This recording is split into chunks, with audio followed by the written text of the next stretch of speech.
It's 67 words long, it's 100 years old, and it changed the course of history for the Middle East and the Jewish people. The Balfour Declaration, the expression of the British government's support for a Jewish home in Palestine, was sent by British Foreign Secretary Arthur Balfour to the second Lord Rothschild. I'm here in Buckinghamshire at Waddesdon Manor to speak with the fourth Lord Rothschild about the Balfour Declaration, what it means for Britain, for the Jewish people and the Rothschild family. The Foreign Office, November the 2nd, 1917. Dear Lord Rothschild, I have much pleasure in conveying to you, on behalf of His Majesty's Government, the following declaration of sympathy with Jewish Zionist aspirations, which has been submitted to and approved by the Cabinet. So it's possibly the most famous letter in modern Jewish history, and it begins with 3 words: Dear Lord Rothschild. Why was it that this letter was sent by the Foreign Secretary to your great uncle Walter? It's an interesting question because he was really interested in ornithology, although he became interested in Zionism. I think the reason was this, that it was primarily a movement from Eastern Europe, but they didn't clarify who was in charge of that movement. And in addition, it was, after all, in Great Britain. So they felt that the Rothschild family should be the one to whom it was addressed. And Walter was Lord Rothschild, and he was a Zionist. And those really are the background reasons. So Walter received the Balfour Declaration, and I have a copy here. And I wonder if I could possibly ask you to read it for us. Yes, indeed. Yeah. I'm going to put on my spectacles to make sure I read it accurately. His Majesty's Government view with favour the establishment of Palestine as a national home for the Jewish people, and will use their best endeavours to facilitate the achievement of this object, it being clearly understood that nothing shall be done which may prejudice the civil and religious rights of existing non-Jewish communities in Palestine, or the rights and political status enjoyed by Jews in any other country. I should be grateful if you would bring this declaration to the knowledge of the Zionist Federation. Yours, Arthur Balfour. And here it is, the Balfour Declaration. What do you feel when you see it here? I genuinely feel it's one of the most extraordinary moments in the history of the Jewish people. If you think it took 3,000 years to get to this, and then you say, how did this miracle happen? It's the most incredible piece of opportunism. I mean, if you think you had an impoverished would-be scientist, Chaim Weizmann, who somehow gets to England, meets a few people, including members of my family, seduces them. He has such great charm and conviction.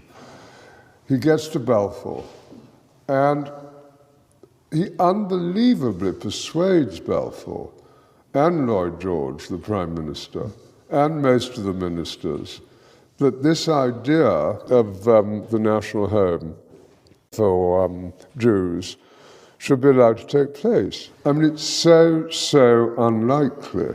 Then he's, starts to fight a difficult battle with the British cabinet, and this letter goes through 5 drafts, as you know. And in the end, it comes out as a rather compromising letter. I mean, the essential point is there for the Jewish community to fasten on to. You have the first bit, which promises a national home rather than the national home, and then you have the bit that nothing that's to be done should in any way harm the Arab community. But you come back to the big point, which is that this is perhaps the greatest event in Jewish life for thousands of years. And it's a miracle that it took place.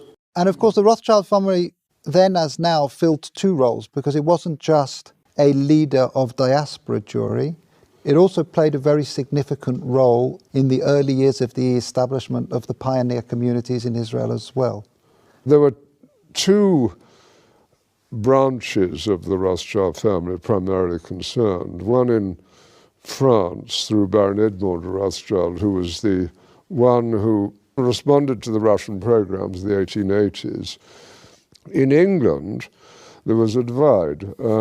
Some of the Rothschilds, in particular Baron Edmond's son, James, known as Jimmy, had come from France, partly because of the Dreyfus case and his horror about what had happened, to live in England. He was educated at Cambridge University.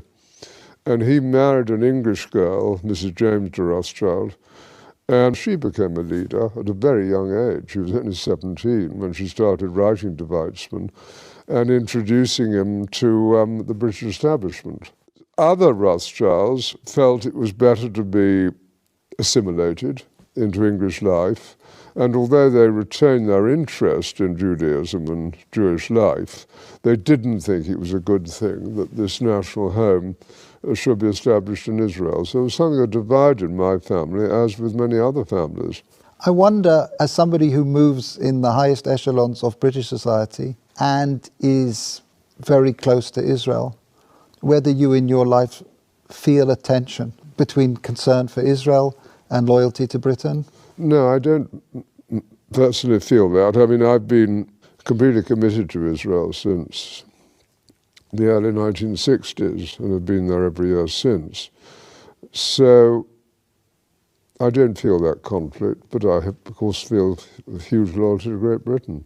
Just tell us a little bit more about Walter, the second Lord Rothschild, because he was an unusual and colourful character. He was a deeply eccentric man, but from a very early age his passion was collecting.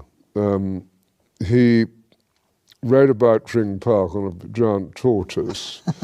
He had a zebra carriage. Carriage pulled by zebras. Yes.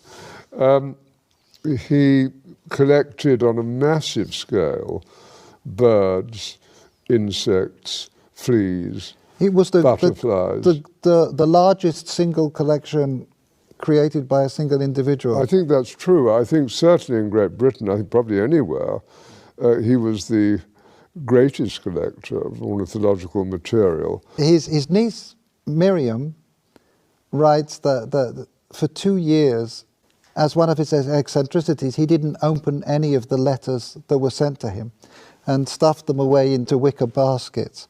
And it does make you wonder what would have happened if the Balfour Declaration, the letter had been one of those letters that he'd actually, Yes, stuffed.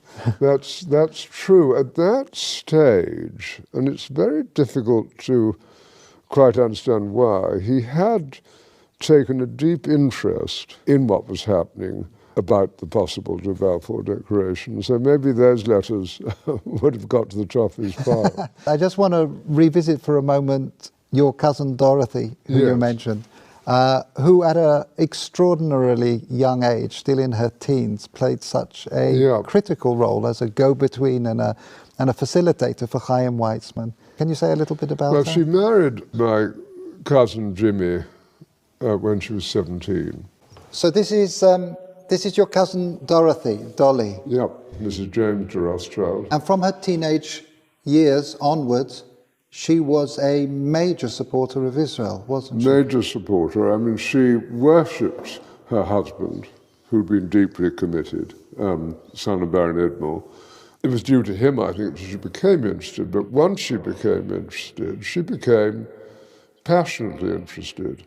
After his death, she became even more committed. She just wanted to carry out his wishes and what he cared deeply about. And then she had her own personality, a deeply good human being who was quite unselfish. She devoted herself to this place, to Israel, and to a few friends, and had a wonderful life.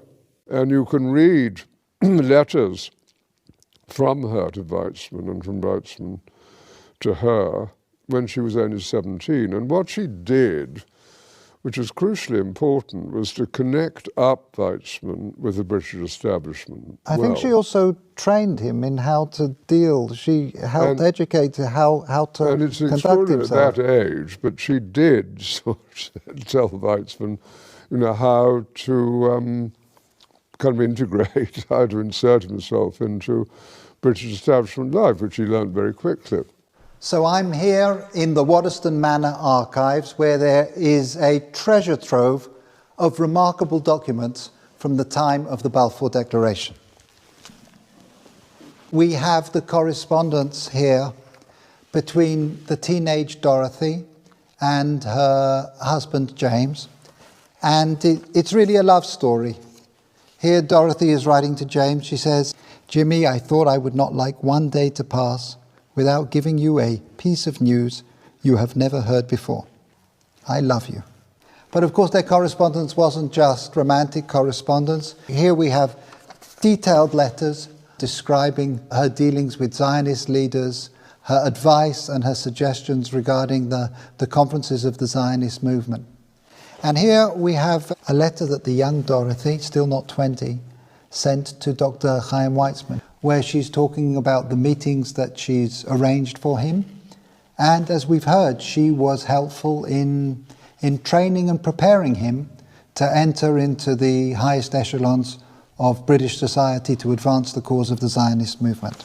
She was an important character in your life as well. She really introduced you to Israel in some way. She was a crucially important character in my life. I became a trustee of Yad Hanadiv over 50 years ago. Which is the Rothschild Philanthropic Foundation. Yes, being our foundation. And I think I first went in 1962. Can you share with us your sense of what things have been changing in Israel since that first visit? Yes, as Israel, I think, became more and more successful in all sorts of ways, industrially successful, absorption successful, technologically successful, great universities, the problems with the wars that took place, being the clearest examples, of security became more paramount.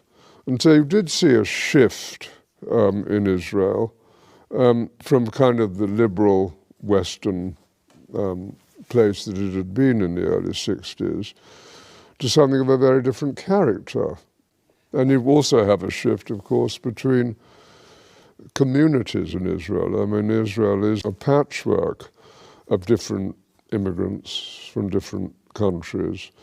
And you have the religious, you have the non-religious, you have a town like Tel Aviv, which is attractive to the kind of business community, to what I would call ordinary city life. And then you have Jerusalem, which remains a very religious city and full of conflict between Arab neighbors and itself. Those internal issues within the fabric of Israeli society are one of the main focuses of Yad Hanadiv.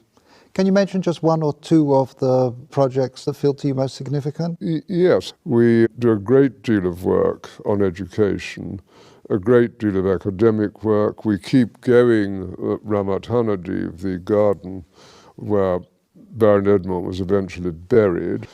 We're on the point of building the new National Library of Israel. I have two unexpected ones, perhaps. If you take the Orthodox community, it's important that they have employment. And we're trying to develop programs which it's possible for them to undertake. Similarly, you have a problem with Arab unemployment, and we set up jointly with the government employment centres to facilitate greater employment of Arabs within Israel. And so we're an active foundation trying to help with these fissures in Israeli life and to do some good. And we're sitting here looking forward to the 100th anniversary of this significant letter. If I can just ask you to think about the next centennial, 100 years' time, and just maybe share some of your hopes, your aspirations about where Israel will be? What does one hope for? One, of course, hopes for a peaceful relationship with Israel's neighbours, and that's going to be the most difficult matter of all to achieve. But even now you can see, with the disarray in the Middle East and the importance of relationships that Israel is developing, not only with Jordan, but also with Egypt and indeed with Saudi Arabia, even if they're not publicized because of the Sunni-Shiite war, there's hope. And I think if you take the need of Arab nations to have intelligence help, and if on the other hand you take compassion and generosity coming from Israel to Palestinian territories and its less fortunate neighbours, there are grounds for optimism, and I am an optimist. Lord Rothschild, thank you very much indeed. No, thank you.